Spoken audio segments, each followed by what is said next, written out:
बजारलाई दसैँले छोपेसँगै काठमाडौँ महानगरपालिकाद्वारा बजार अनुगमन सुरु। बजारमा अखाद्य सामग्रीको बिगबिगी। सरकारी गोदाममै भेटियो उत्पादन मिति बिनाको खाद्य सामग्री। नेपालमै पहिलो पटक ग्रिन हाइड्रोजन सम्मेलन आयोजना हुने। स्वच्छ ऊर्जा क्षेत्र र दिगो जलवायु अनुकूलका पूर्वाधारमा लगानी अभिवृद्धि गर्ने सम्मेलनको उद्देश्य। र निरन्तर घटिरहेको शेयर बजारमा मङ्गलबार भने दोहोरो अङ्कको हरियाली। बजारमा हरियाली छाउँदा कारोबार रकम भने 66 करोड 30 लाख रुपैयाँमा सीमित।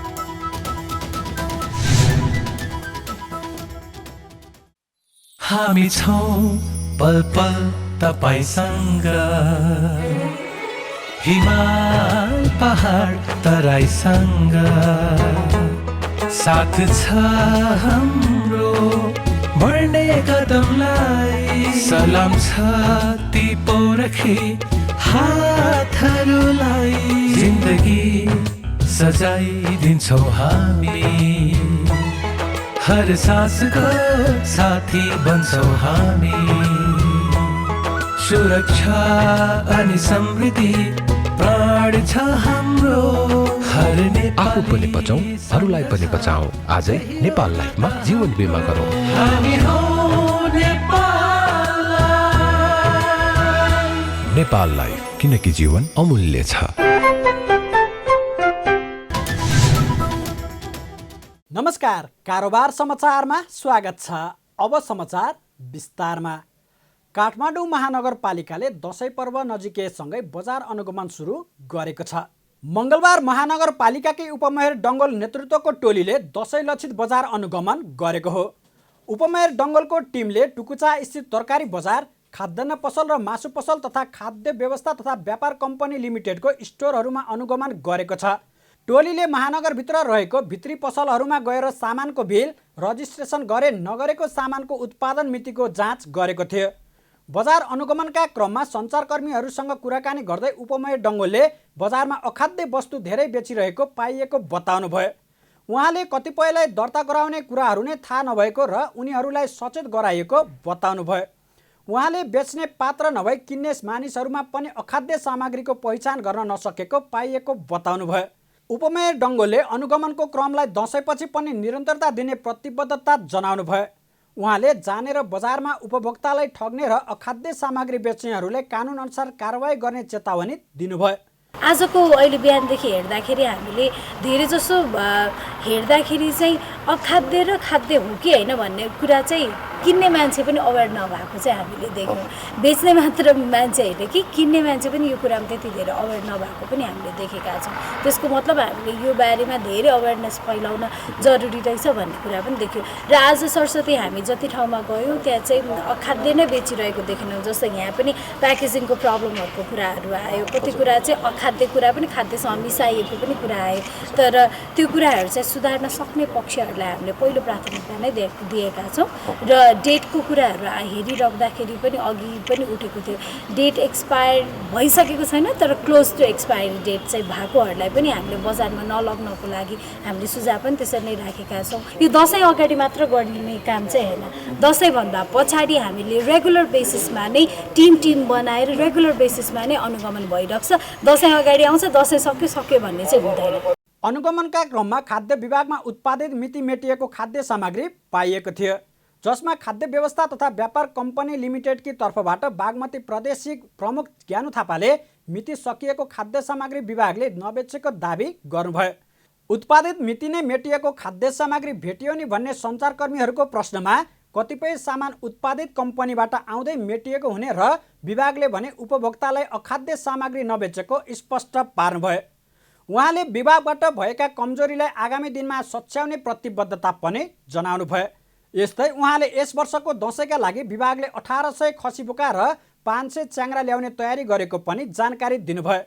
उहाँले कतिपय च्याङ्राहरू आइसकेको र केही आउने क्रममा रहेको बताउनुभयो। अहिले यसपालि हाम्रो 1800 खसी बोका 500 चाहिँ च्याङ्रा ल्याउने हाम्रो लक्ष्य छ।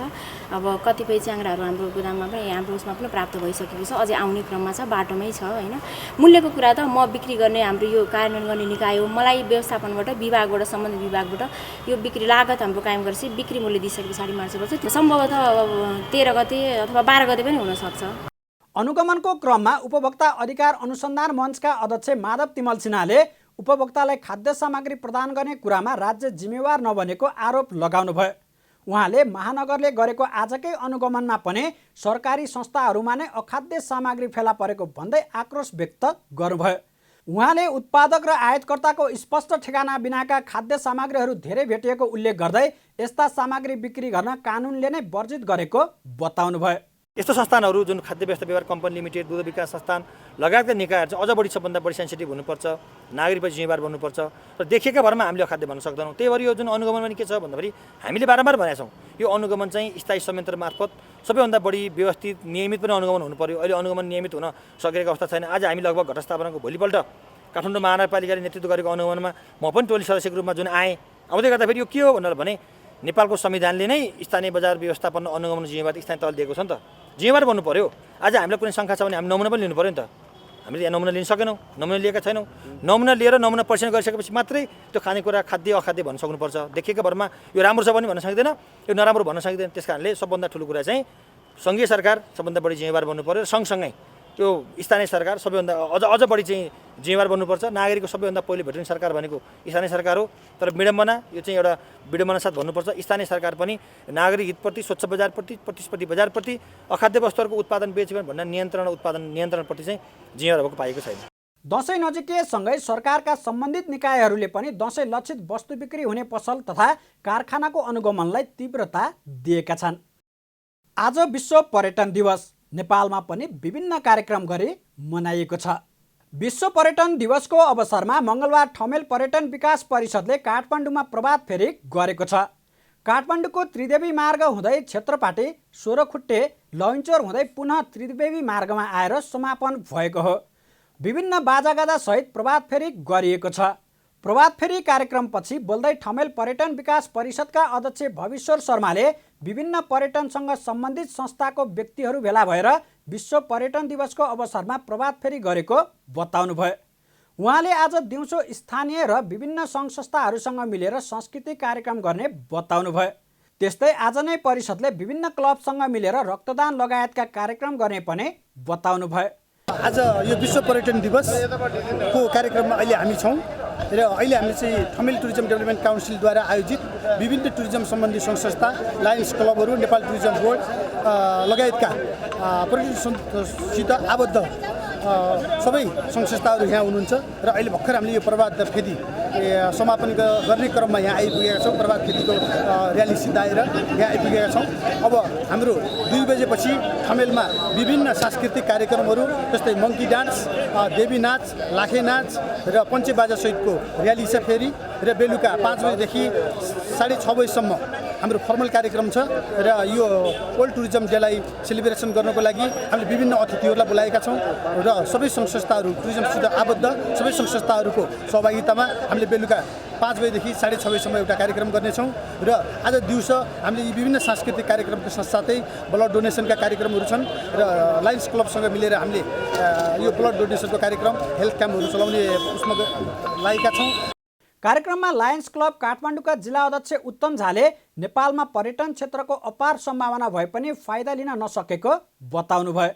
उहाँले आज विश्व पर्यटन दिवसको अवसरमा विभिन्न सांस्कृतिक र पर्यटन क्षेत्रलाई सहयोग पुग्ने कार्यक्रम गरेर दिवस मनाउन लागेको बताउनुभयो। पर्यटन भनेको हाम्रो देशमा अपार सम्भावना भएको क्षेत्र हो, तर हामीले जति गर्नुपर्ने, जति यसबाट फाइदा लिन सक्ने हो त्यति हामीले लिन सकेका छैन।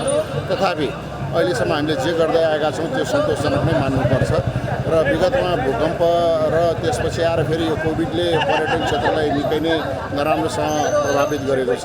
त्यसकारणले पनि एक किसिमबाट यो सबै जनसमुदायमा यो जागरुकता ल्याउनको लागि हामीले लायन्सले पनि सहभागिता जनायौँ र लायन्समा पनि धेरै साथीहरू यो टुरिज्म व्यवसायसँग सम्बन्धित हुनुहुन्छ।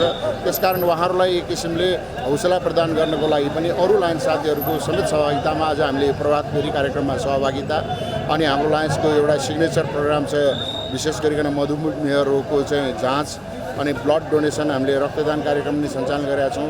केही साइक्लिस्ट साथीहरू हुनुहुन्छ, उहाँहरूले आफ्नो तर्फबाट केही प्रतिभाहरू देखाउनुहुनेछ। यस्तै दिवसको अवसरमा पर्यटन सङ्घ संस्थाहरूको उपस्थितिमा दिउँसो पञ्चेबाजा, धिमे बाजा, भैरव नाच, देवी नाच सहित ठमेल परिक्रमा पनि गरिएको छ। प्रत्येक वर्ष सेप्टेम्बर महिनाको 27 तारिकका दिनमा विश्व पर्यटन दिवसलाई मनाइँदै आएको छ। आज 43औं विश्व पर्यटन दिवस हो। पर्यटन दिवसको अवसर पारेर पोखरा भित्रिने पर्यटकलाई बाजागाजा सहित स्वागत गरिएको छ।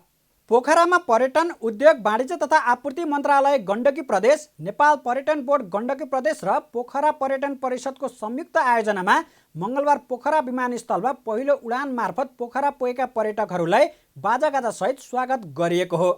कार्यक्रममा पर्यटकलाई गण्डकी प्रदेशका शिक्षा, संस्कृति, विज्ञान प्रविधि तथा सामाजिक विकास मन्त्री मेखलाल श्रेष्ठ, पर्यटन बोर्ड गण्डकी प्रदेशका प्रमुख काशीराज भण्डारी र पोखरा पर्यटन परिषदका अध्यक्ष प्रेमनारायण श्रेष्ठले खादा सहित सम्मान गर्नुभयो। उक्त अवसरमा पोखरामा रहेका विभिन्न पर्यटक सम्बन्ध सङ्घ संस्थाका प्रमुख तथा प्रतिनिधिहरूको उपस्थिति थियो। पोखरा पर्यटन परिषदका अध्यक्ष प्रेमनारायण श्रेष्ठका अनुसार विमानबाट पहिलो ओर्लने भारतीय पर्यटक भारती पाण्डे, दोस्रो स्पेनका नागरिक इन अर्टिज रोबियो र तेस्रो स्पेनकै जेन्से कार्कोसलाई खादा र प्रमाणपत्र सहित स्वागत गरिएको हो। हामीले चाहिँ नि पोखरा विमानस्थलमा पहिलो फ्लाइटमा पहिलो आउने पर्यटक र सम्पूर्ण स्वदेशी तथा विदेशी पर्यटकहरूलाई भव्य रूपमा स्वागत गरियो र पहिलो आउने 4 जना र अर्को सेकेन्ड फ्लाइटमा आउने पनि 4 जनालाई चाहिँ हामीले चाहिँ विभिन्न प्याकेजका प्रोग्रामहरू हाम्रो पोखरा पर्यटन परिषदको तर्फबाट गिफ्टको रूपमा हामीले दिएका छौँ र उहाँहरूलाई चाहिँ हामीले पोखरा लगायत सम्पूर्ण ठाउँहरूमा घुमाउनेछौँ, बसाल्नेछौँ। त्यस्तै पोखरा पर्यटन परिषदका महासचिव सञ्जय कान्त सिग्देलले काठमाडौँमा आउने विभिन्न अन्तर्राष्ट्रिय एयरलाइन्स कम्पनीका प्रतिनिधिहरूलाई पोखरा विमानस्थल अवलोकनका लागि बोलाइएको र पर्यटन प्रवर्धनको बारेमा छलफल गर्ने बताउनुभयो। पोखराको इन्टरनेसनल एयरपोर्ट तयार भइसक्यो, केही निकट भविष्यमा अब हामी चाहिँ यसको सुरुवात गर्छौँ र हामी चाहिँ र त्यो सँगै पोखराले कोभिड पछिको जुन पर्यटन बढिरहेको छ त्यसमा चाहिँ पूर्ण रूपमा आज हामी चाहिँ तयार छौँ। पूर्ण रूपले यसले चाहिँ हामीले आफ्नो रिकभरीको लागि यात्रामा हामी निस्केका छौँ र हाम्रो आफ्नो व्यवसाय त्यसले चाहिँ आफ्नो चाहिँ सुरुवात चाहिँ गरेको छ। यो सन्देश तपाईँले आफ्नो देशमा लैदिनुहोस् भन्ने हिसाबले आज उहाँको टुर पनि गराएको छौँ। यसरी आज हाम्रो यो प्रोग्राम हामी बनाउँदैछौँ र अब हामी पोखराको चाहिँ जुन हाम्रो गण्डकी प्रदेश सरकार र त्यो बिचमा चाहिँ त्यसमा अन्तर्राष्ट्रिय जुन उडान गर्ने बान हाम्रो चाहिँ छ त्यसको चाहिँ संस्था, त्यस बानको प्रतिनिधि र हामी चाहिँ पर्यटन व्यवसायहरू बिचमा एउटा अन्तर्क्रिया प्रोग्राम गर्छौँ। पर्यटकहरूलाई प्रमाणपत्र र खादा लगाइदिएर मन्त्री श्रेष्ठले स्वागत गर्नुभएको थियो।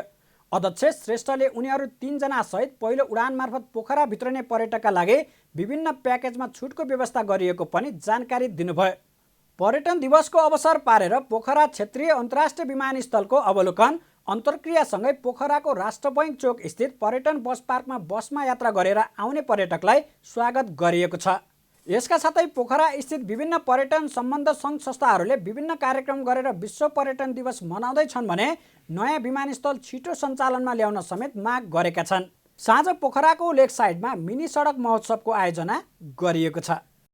आगामी असोज 24 गतेदेखि ग्रिन हाइड्रोजन सम्मेलन हुने भएको छ।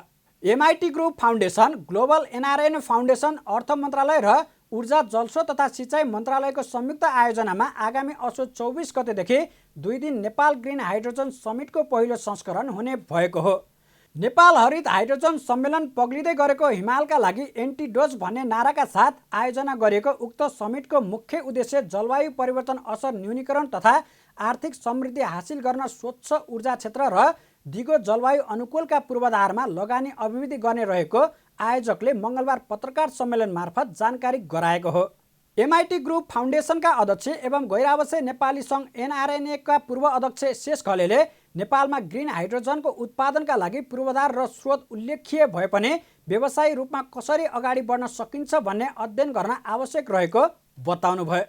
उहाँले अब बिस्तारै ग्रिन हाइड्रोजनमा जानै पर्ने भएका कारण परिणाम कसरी ल्याउन सकिन्छ र त्यसका लागि चाहना मात्रै भएर नहुने सरकारको नीति लगायतका कुरा पनि आवश्यक रहेको बताउनुभयो। उहाँले हाल नेपालमा हाइड्रोजन सम्बन्धी कानुनी व्यवस्था नै नरहेको जिकिर पनि गर्नुभयो। हामीसँग रिसोर्सेस पनि छ which is hydrogen, hydro electricity. अब हाइड्रो इलेक्ट्रिसिटीबाट हाइड्रोजनको कुरा किन भन्ने अघि स्पेसिफिक एकजना साथीले सोध्नुभयो। अब हामीले हाइड्रोमा चाहिँ 40,000 मेगको पोटेन्सियल भएको देशमा अहिले करिब 2,000 जति गरिरहेको छ भन्दाखेरि त सर्फेसमा मात्रै स्क्रच गरिरहेको छ। तर पाइपलाइनमा अब 100औं प्रोजेक्टहरू छन् भन्दाखेरि अहिले हाइड्रोजनमा गएन भने होइन कहिले भन्ने कुरा आयो। हामी सबैले एउटा क्वेसन राखौँ न, होइन हामीले गरेन भने कसले गर्ने त भन्ने कुरा आयो, होइन। सो टेक्नोलोजी छ, हाम्रो विलिङनेस छ, तर हामी के एक्सप्लोर गर्न खोजेका छौँ भने कमर्सियल्ली भाएबल कसरी हुन्छ, फाइनेन्सिङ कसरी हुन्छ त भन्ने कुरामा हामी लर्न गर्दैछौँ। हेर्नुहोस्, यो त एउटा every moment every day we learning. Last 2-3 मन्थ्समा हामीले चाहिँ इन्टेन्सिभली लर्न गरेर यो कन्फरेन्सै पनि एउटा च्यालेन्ज हो। अब चाहिँ सकेसम्म भेराइटिज अफ भेरियस एक्सपर्टलाई ल्याएर हामीले यो गर्न hopefully it will be successful. Of course this is only the first, होइन। अब सिरिज अफ फलोअप कन्फरेन्स हुन्छ, अब एक्सनको कुरा भयो। यो कन्फरेन्सको आउटकम ओरिएन्टेड आउटकम त हुनै पर्यो। आउटकम त हाम्रो तर्फबाट मात्रै विलिङनेस भएको मान्छेले मात्रै गर्ने होइन नि, गभर्मेन्टको पोलिसीको कुरा आयो। हाइड्रोजन पोलिसी छैन यो देशमा, हाइड्रोजन पोलिसी छैन भनेपछि कति देशले हाइड्रोजन पोलिसी राखिसक्यो, होइन। Nepal is not behind, but Nepal is not in the mix of those leading countries, but this country can be one of the leading countries. The beauty is हाम्रो रिसोर्स चाहिँ green छ already, electricity छ, ग्रिनबाट ग्रिनमा जाने हो। अब अहिले गरेन भने हामी कहिले गर्ने? सम्मेलनले नेपालमा हरित हाइड्रोजन उत्पादन र जलवायु परिवर्तनको असर न्यूनीकरण गर्न र हाइड्रोजनको के कसरी प्रयोजन गर्न सकिन्छ भन्ने विषयमा बहस र विश्लेषण हुनेछ। यो सँगै नेपालमा पर्यावरणीय रूपमा दिगो हरित हाइड्रोजन अर्थतन्त्रको विकास गरी ऊर्जा र खाद्य सुरक्षाको सुनिश्चितता बढाउने लक्ष्य सम्मेलनको छ। 2 दिने सम्मेलनमा नेपालका उद्योग क्षेत्रका उच्च तथा प्रतिष्ठित व्यक्तित्व, विभिन्न मन्त्रालय र सरकारी निकायका प्रतिनिधि, नेपाल विकास साझेदार, बहुपक्षीय अन्तर्राष्ट्रिय समुदाय, संयुक्त राष्ट्र सङ्घीय एजेन्सी, विदेशी दूतावास, अन्तर्राष्ट्रिय विज्ञ, हरित हाइड्रोजन प्रविधिमा काम गरिरहेका प्रमुख प्रतिनिधिहरूको सहभागिता रहनेछ। सरकारले वैदेशिक रोजगारीका क्रममा ठगीमा पर्नेहरूलाई 2 महिनाको अवधिमै 48 करोड रुपैयाँभन्दा बढी क्षतिपूर्ति उपलब्ध गराएको छ। मङ्गलबार श्रम, रोजगार तथा सामाजिक सुरक्षा मन्त्री शेरबहादुर कुँवरले आफ्नो 90 दिने कार्यकालमा भएका प्रगति विवरण सार्वजनिक गर्दै वैदेशिक रोजगारीका क्रममा ठगी गर्ने, अलपत्र पार्ने र सम्झौतामा उल्लेख भएको अनुसारको काममा नलगाउनेलाई 48 करोड 4,85,000 रुपैयाँ क्षतिपूर्ति भराएको जानकारी दिनुभयो। उहाँले वैदेशिक रोजगारीको क्रममा भएका ठगीको उजुरी प्रमुख जिल्ला अधिकारीले हेर्ने पाउने र उजुरी उप कारबाही गरी पीडितलाई क्षतिपूर्ति दिलाउने व्यवस्थाको कार्यान्वयनलाई प्रभावकारी बनाएको पनि बताउनुभयो। वैदेशिक रोजगारलाई सुरक्षित, व्यवस्थित र मर्यादित बनाउन वैदेशिक रोजगार सूचना प्रणाली सबैको पहुँच अभिवृद्धि गर्ने कार्यलाई उच्च महत्त्व दिई गन्तव्य मुलुकसँग विस्तार गर्ने नीति मन्त्रालयले अवलम्बन गरिएको छ। वैदेशिक रोजगारीमा हुने ठगी नियन्त्रणका साथै राहत तथा उद्धार कार्यलाई प्रभावकारी बनाउन मार्शल टिम, शीघ्र प्रत्युत्तर टोली, ऱ्यापिड रेस्पोन्स टिम गठन गरी ठगी नियन्त्रण कार्यलाई प्रभावकारी बनाइएको छ। वैदेशिक रोजगारीमा भएको ठगी गर्ने, अलपत्र पार्ने र सम्झौतामा उल्लेख भएको अनुसारको काममा नलगाउने जस्ता कार्य गराएको भनी वैदेशिक रोजगार विभागमा प्राप्त निवेदनहरूको आधारमा पीडितलाई चालु आर्थिक वर्षमा पीडकबाट क्षतिपूर्ति भराएको रु 48 करोड 4,85,000 रुपैयाँ क्षतिपूर्ति उपलब्ध गराइएको छ। वैदेशिक रोजगारीको क्रममा भएका व्यक्तिगत ठगीको उजुरी जिल्ला तहमा नै प्रमुख जिल्ला अधिकारीले हेर्न पाउने र कानुन बमोजिम उजुरी उप कारबाही गरी पीडितलाई क्षतिपूर्ति दिलाउने व्यवस्थाको कार्यान्वयनलाई प्रभावकारी बनाएको छ। मन्त्री कुमारले नेपालबाट बेलायतमा स्वास्थ्य क्षेत्रका जनशक्ति पठाउने सम्बन्धी श्रम समझदारी पत्रमा हस्ताक्षर भए काम अगाडि बढेको पनि उल्लेख गर्नुभयो। त्यस्तै रोमानियाको भिसा प्रक्रियालाई सरल बनाउन वैदेशिक रोजगार कार्यालय ताहाचालमा अस्थायी रूपमा रोमानिया मिसन स्थापना गरिएको, इजरायलमा नेपाली सहयोगी कामदार पठाउने सम्बन्धी निर्देशिका 2078 समय सामयिक बनाउने कार्यदल गठन भई कार्य भइरहेको तथा 7वटै प्रदेशमा रहेका श्रम तथा रोजगार कार्यालयहरूबाट वैदेशिक रोजगारीका लागि श्रम स्वीकृति दिने काम भइरहेको पनि जनाइएको छ।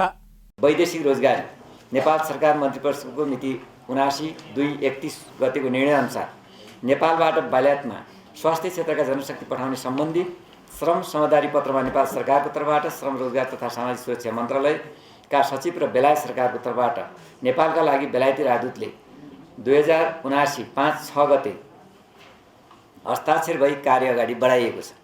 मित्रराष्ट्र रोमानियामा वैदेशिक रोजगारीमा जान चाहने नेपाली नागरिकहरूले त्यहाँबाट इम्प्लोइमेन्ट कन्ट्याक्ट प्राप्त गरिसकेपछि भिसा प्राप्तिका लागि आवेदन गर्न छिमेकी मुलुक भारतमा रहेको रोमानियन राजदूतावासमा जानुपर्ने अवस्थाका कारण अतिरिक्त समय र पैसा खर्च भएको भन्ने जनगुनासोलाई सम्बोधन गर्न सम्बद्ध निकायको समन्वयमा रोमानिया प्रवेशको लागि आवश्यक भिसा प्रक्रियालाई सरल बनाउन काठमाडौँ स्थित वैदेशिक रोजगार कार्यालय ताचालमा अस्थायी रूपमा रोमानियन मिसन स्थापना गरिएको छ।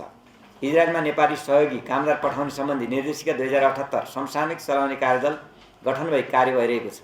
यस्तै मन्त्री कुमारले प्रधानमन्त्री रोजगार कार्यक्रम, युवा रोजगारीका लागि रूपान्तरण पहल परियोजना, रोजगार प्रवर्धन कार्यक्रम र वैदेशिक रोजगारीबाट फर्किएका व्यक्तिहरूको पुनः एकीकरण परियोजना प्रदेश तथा स्थानीय तहबाट हुने गरी कार्यान्वयन गरिएको उल्लेख पनि गर्नुभयो।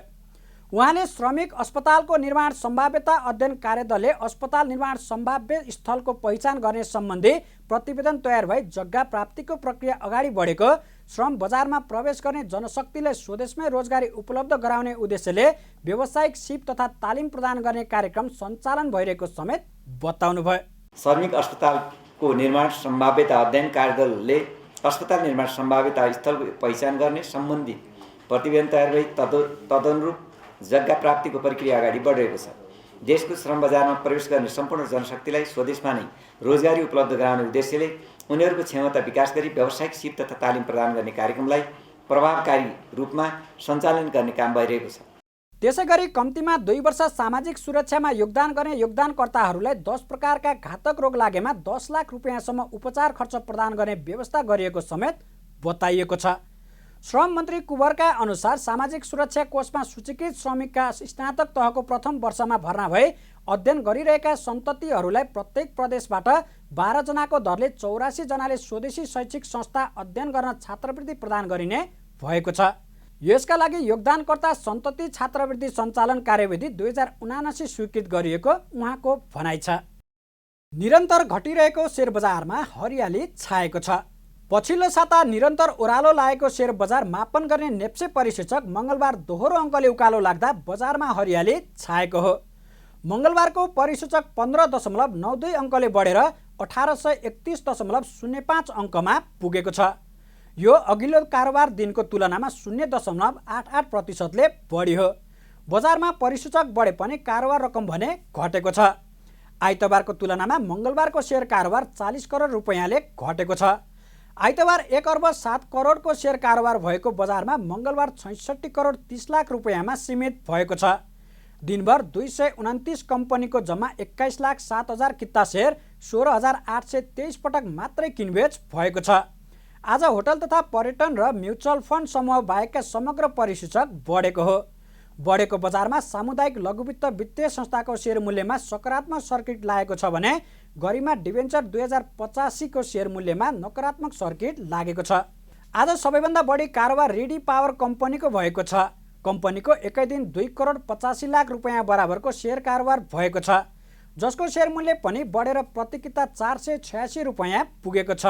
यो अघिल्लो दिनको तुलनामा 2 रुपैयाँले बढी हो। हेल्थ असिस्टेन्ट सङ्घ नेपालले स्थानीय तहको आधारभूत स्वास्थ्य केन्द्रको दरबन्दी संरचनामा सुधार गर्न माग गरेको छ। मङ्गलबार स्वास्थ्य तथा जनसङ्ख्या मन्त्री भवानी प्रसाद खपुङलाई मन्त्रालयमा ज्ञापन पत्र बुझाउँदै सङ्घ आधारभूत स्वास्थ्य केन्द्रको दरबन्दी संरचनामा शैक्षिक योग्यताको अवलोकन भएको भन्दै त्यसलाई सुधार गर्न माग गरेको हो। 2079 असोज 4 गतेको मन्त्रीस्तरीय निर्णयले आधारभूत स्वास्थ्य केन्द्रको दरबन्दी संरचनामा शैक्षिक योग्यताको अवमूल्यन भएको सङ्घको भनाइ छ। लोकसेवा आयोग मार्फत सेवा प्रवेश गरेको हेल्थ असिस्टेन्ट तथा स्टाफ नर्सहरूमाथि मानमर्दन तथा अत्याचार भएको भन्दै सो निर्णय सच्याउन माग गरिएको छ। मन्त्री खापुङलाई ज्ञापन पत्र बुझाउँदै हेल्थ असिस्टेन्ट सङ्घ नेपालका अध्यक्ष दाताराम अधिकारीले स्वास्थ्य केन्द्रको सङ्गठन संरचना अवैज्ञानिक र असमान तवरले बनाइएको बताउनुभयो। उहाँले यसरी सङ्गठन संरचना बनाएर स्वास्थ्य नीति 2076 को समेत खिल्ली उडाइएको बताउनुभयो। उहाँले सो सङ्गठन संरचनात्मक दरबन्दी 24 घण्टाभित्र फिर्ता गरी सर्वपक्षीय छलफलबाट विद्यमान नीति नियम र कानुन सम्मत हुने गरी स्वास्थ्य प्रणाली सुधार गर्न माग गर्नुभयो। अवैज्ञानिक र असमान तवरबाट सङ्गठन संरचना बनाई स्वास्थ्य जस्तो संवेदनशील क्षेत्रलाई जबरजस्त समायोजन प्रक्रियामा लगेपछि हाल स्वास्थ्य क्षेत्र धराशायी हुँदै गएको र हिजो प्राप्त उपलब्धिहरू गुम्दै गएको तथ्याङ्कले देखाएको छ भने तत्काल स्वास्थ्य क्षेत्र जरैबाट पुनर्संरचना हुने गरी सुधार नगरे स्वास्थ्य क्षेत्र नै ध्वस्त हुने विज्ञहरूले बताइरहेका छन्। यस्ता यावत समस्याहरूलाई समाधान गर्नतर्फ नलागि केही स्वार्थ समूहलाई मात्र फाइदा हुने गरी कलुषित मानसिकताबाट बनाइएको सङ्गठन संरचनाले जनसमुदायलाई गुणस्तरीय स्वास्थ्य सेवा प्रदान गर्न भनी ल्याएको स्वास्थ्य नीति 2076लाई समेत खिल्ली उडाउँदै कर्मचारीहरू बीच झैझगडा गराउने र समग्र स्वास्थ्य प्रणालीलाई नै ध्वस्त बनाउने हुँदा तत्काल यो सङ्गठन संरचनात्मक दरबन्दी 24 घण्टाभित्र फिर्ता गरी सर्वपक्षीय छलफलबाट विद्यमान नीति नियम र कानुन सम्बद्ध हुने गरी समस्त स्वास्थ्य प्रणाली सुधारमा लाग्न यस सङ्घ जोरदार माग गर्दछ। ज्ञापन पत्र बुझ्दै स्वास्थ्य तथा जनसङ्ख्या मन्त्री भवानी प्रसाद खपुङले सङ्घको मागप्रति आफ्नो ध्यानाकर्षण भएको बताउनुभयो।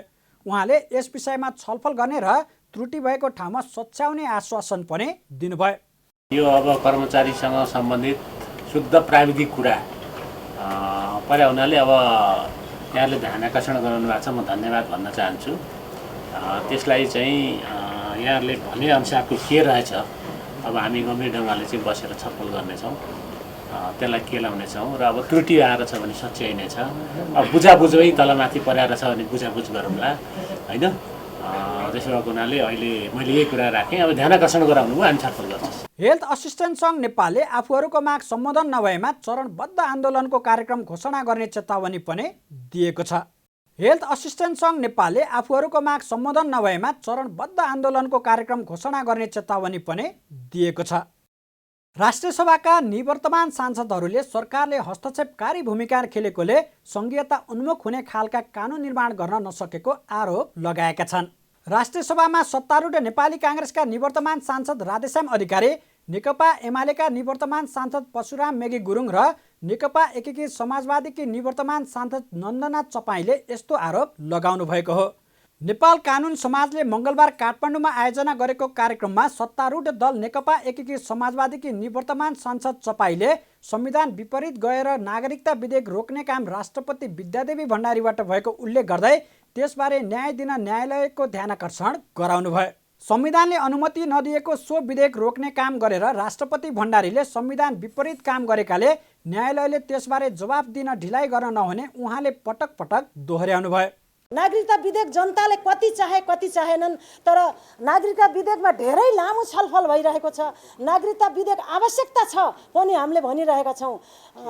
राष्ट्रपतिज्यूले अहिले प्रमाणीकरण गर्नुभएको छैन, देश र राष्ट्रको निमित्त गरिएन भनिएको छ। तर होला उहाँले देश र राष्ट्रको निमित्त सोच्नु भएको होला, तर विधानले त्यो दिएको छैन। नदिएको कुरा कसरी रोकियो, यसको न्याय कहाँ हुन्छ, मैले यही बुझ्न चाहेकी छु।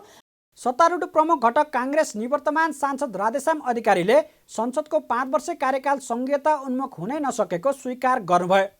उहाँले सङ्घीयताको हिमायती हौँ भन्ने दलहरूका मन्त्रीहरूले नै सङ्घीयता अनुसारको अधिकार तल पठाउने काममा हस्तक्षेप गरेकाले संसद र सङ्घीय काम कारवाही सङ्घीयता उन्मुख हुन नसकेको आरोप लगाउनुभयो। सङ्घीयता उन्मुख चाहिँ हुनै सकेन यो कार्यकाल।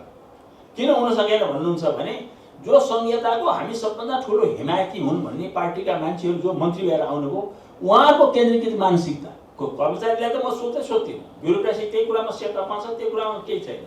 तर जो मान्छे ती दलहरूबाट आउनुभएको छ, जसले हामी सङ्घीयताका पक्षधर भए भनेर जहाँ पनि भन्न छोड्नुहुन्न, उहाँहरू मन्त्री भएर आएको ठाउँमा यति तपाईँको हस्तक्षेप गर्नुभएको छ, सङ्घीयतामा पावर नदिने कुरामा यति उहाँ सशक्त हुनुभएको छ, त्यो कुरा गरिसकेकै छैन।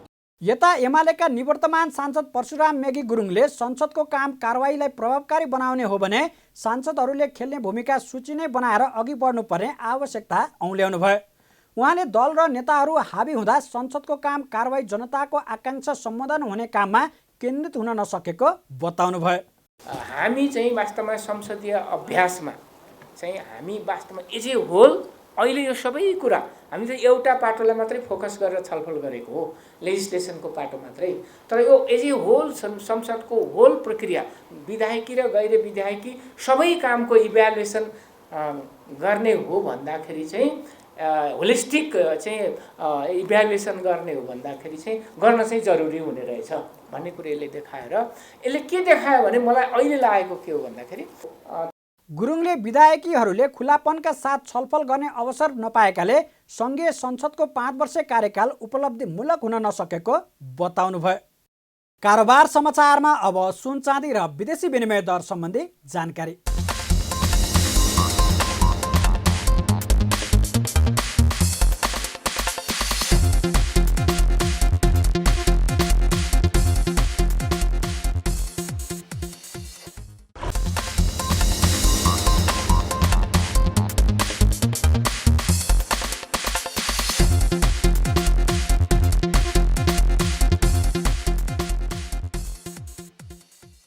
बिदा हुनुअघि अहिलेसम्मका प्रमुख समाचार फेरि एकपटक। बजारलाई दसैँले छोपेसँगै काठमाडौँ महानगरपालिकाद्वारा बजार अनुगमन सुरु। बजारमा अखाद्य सामग्रीको बिगबिगी। सरकारी गोदाममै भेटियो उत्पादन मिति बिनाको खाद्य सामग्री। नेपालमै पहिलो पटक ग्रिन हाइड्रोजन सम्मेलन आयोजना हुने। स्वच्छ ऊर्जा क्षेत्र र दिगो जलवायु अनुकूलका पूर्वाधारमा लगानी अभिवृद्धि गर्ने सम्मेलनको उद्देश्य। र निरन्तर घटिरहेको सेयर बजारमा मङ्गलबार भने दोहोरो अङ्कको हरियाली। बजारमा हरियाली छाउँदा कारोबार रकम भने 66 करोड 30 लाख रुपियाँमा सीमित। कारोबार समाचार सकियो। हामीलाई बिदा दिनुहोस्।